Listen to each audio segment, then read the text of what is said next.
La délibération numéro 21, la GEMAPI. Monsieur Childebrand. Bonsoir. Donc à la demande de la communauté urbaine, à savoir ALM, il y a concernant donc il y a la loi qui a été promulguée de modernisation de l'action publique territoriale et l'affirmation des métropoles, MAPTAM. Une nouvelle compétence a été créée, notamment sur la gestion des milieux aquatiques et la prévention donc, des inondations, c'est la loi GEMAPI, et qui se fait au profit des communes, mais qui est automatiquement donc, transférée aux établissements publics de coopération intercommunale, donc en l'occurrence chez nous, la communauté urbaine. Cet exercice ne se fait pas par ALM en tant que tel, mais par des syndicats. Donc il existe différents syndicats duquel la communauté urbaine fait partie.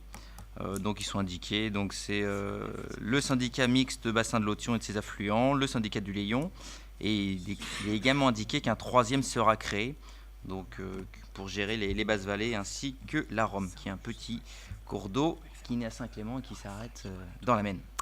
Voilà. C'est créé notamment pour faciliter et d'améliorer les grands cycles de l'eau sur le territoire communautaire.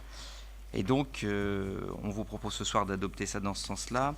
Pour vous donner un petit peu plus d'informations concernant cette GEMAPI et les compétences qui sont prises, c'est notamment et plus particulièrement pour l'aménagement des bassins et de fractions de bassins hydrauliques, l'entretien et l'aménagement des cours d'eau, canaux, lacs, etc., y compris différents cours d'eau. Ça peut être aussi, dans le cadre de cette loi un peu plus générale, la défense contre les inondations venant de la mer, la protection et la restauration de sites, des écosystèmes aquatiques et humides, ainsi que des formations boisières riveraines.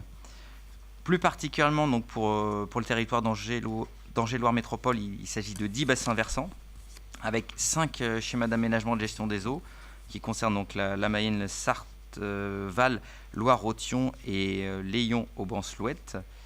Un territoire donc à risque important, parce que c'est celui qui longe la Loire, Angers, Othion, Saumur, et 2 stratégies locales de gestion des risques inondations, dont une est animée par Angers-Loire Métropole. Afin d'exercer pour partie cette compétence et de disposer d'une solidité de bassin versant, Angers-Loire Métropole va travailler avec 3 syndicats que je vous ai évoqués précédemment, et considérant que l'intérêt d'une gestion intégrée du grand cycle de l'eau sur le territoire communautaire, il est proposé en outre que la communauté urbaine se dote, en lieu et place de ses communes membres, des compétences en matière d'animation et de concertation dans le domaine de la gestion et de la protection de la ressource en eau et des milieux aquatiques. Compétences dont l'exercice aura vocation à être confié aux syndicats dans le cadre de leur participation aux dispositifs partenariaux ou réglementaires tels que le SLGRI, le Programme d'action de prévention des risques d'inondation pour le BVA Rome, ou les SAGE Othion, Layon, Auban-Slouette. Et considérant que ce transfert de compétences des communes ALM doit être approuvé dans les conditions prévues L 5211-17 du Code général des collectivités, je vous propose d'approuver le transfert à la communauté urbaine de la compétence en matière d'animation et de concertation dans le domaine de la gestion et de la protection de la ressource en eau et des milieux aquatiques. Bien. Juste pour donner aussi des petites précisions, puisque il y avait une histoire commune dans le sens où Saint-Barth faisait partie déjà d'un syndicat précédemment de la coupure verte, qui était notamment là pour aménager ce qu'on appelait les grands fossés, qui étaient notamment là pour mettre en valeur les terres agricoles. Donc ça, c'était déjà basculé en communauté urbaine. C'était au tout début du mandat, entre guillemets. Et s'ajoute à cela aujourd'hui, dans la 4 GEMAPI, justement, plutôt non pas le travail inverse de ce qui a été fait, mais tous ces travaux qui ont été faits d'amélioration de canaux a eu plutôt tendance à accélérer la vitesse de l'eau. Aujourd'hui, on reprend un chemin inverse. On va plutôt essayer de reméandrer justement tous ces canaux et de rectifier, de faire en sorte qu'il y ait moins aussi de vitesse et moins de polluants dans les eaux. Donc c'est pour ça que ça remonte d'un cran et que la communauté urbaine se dote de ça. Chez nous, on est surtout concerné par le bassin de l'Othion, mais qui est historiquement un polder, entre guillemets, donc c'est fortement dégradé depuis toujours, mais bon, il y a quand même des moyens qui vont être mis en œuvre pour essayer d'améliorer ça. Mais voilà, si vous avez d'autres questions, il n'y a pas de souci. Y a-t-il des questions? Monsieur Blin. Oui, en fait, on est dans un dossier où les enjeux peuvent être relativement importants. Et les contours sont assez difficiles à évaluer, à chiffrer, à programmer. On simplement faire la remarque comme quoi il faudra être très très vigilant pour que ce dossier-là soit pas une bombe à retardement, quoi. Autrement, on va voter pour, ça fera un conseil avec l'ensemble des votes à l'unanimité. J'en ferai la remarque tout à l'heure. Juste pour pouvoir répondre, c'est pas, je veux dire, la bombe à retardement est déjà là, parce que les problématiques de pollution existent déjà. Donc c'est pour ça qu'il y a plusieurs indicateurs qui aujourd'hui sont dégradés, notamment c'est la présence de glyphosate ou de, alors on parle plutôt de molécules de dégradation issues du glyphosate, les MBA, enfin peu importe la terminologie, mais bon, c'est surtout ça. C'est les indicateurs physico-chimiques aussi qui sont impactants aujourd'hui, les nitrates, les phosphores, les potasses qui se retrouvent dans ces cours d'eau-là. Et puis de manière plus générale, les conséquences de ça, donc c'est-à-dire sur la vie de l'eau, donc les invertébrés ou les poissons de manière générale. Et c'est au regard de ces indicateurs-là qu'on pourra déterminer si l'action de la communauté urbaine aura eu un effet. Bien. Monsieur Chariot.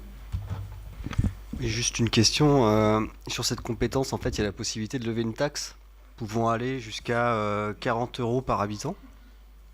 Et c'était juste pour savoir si on a un retour de la position d'ALM là-dessus. Pour l'instant, il n'y a pas de levée de taxes pour le moment. Donc, pas question de taxes pour la fin du mandat. Après, à d'autres équipes de gérer tout ça. Alors c'est pareil. Concernant la restauration justement de la qualité de l'eau, on peut faire appel justement à l'agence de l'eau qui peut financer des postes qui rentrent dans ce cadre-là. Donc, et puis sinon, il y a des financements européens, FEDER, qui peuvent participer justement à C'est justement, restauration. l'AGLO est très intéressée pour récupérer des fonds. Et en particulier, il y a, avec force d'explication, et merci Monsieur Childebrand du détail que vous avez pu donner sur ce dossier, mais il y a aussi un enjeu de taille. Et en effet, il faut se presser. C'est les levées de la Loire qui sont à entretenir. Et c'est une somme considérable.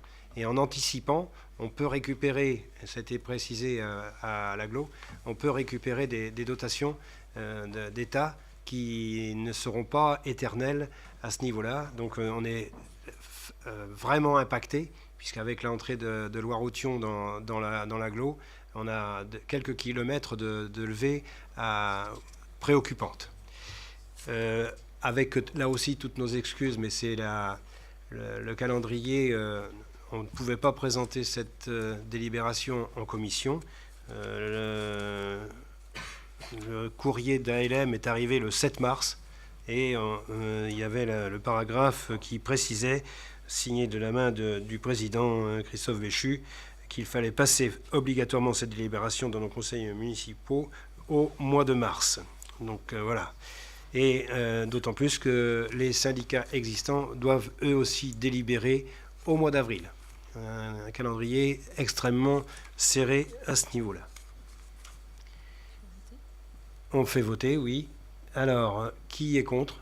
Qui s'abstient? C'est un vote à l'unanimité et je vous en remercie, ça devient une habitude. C'est parfait.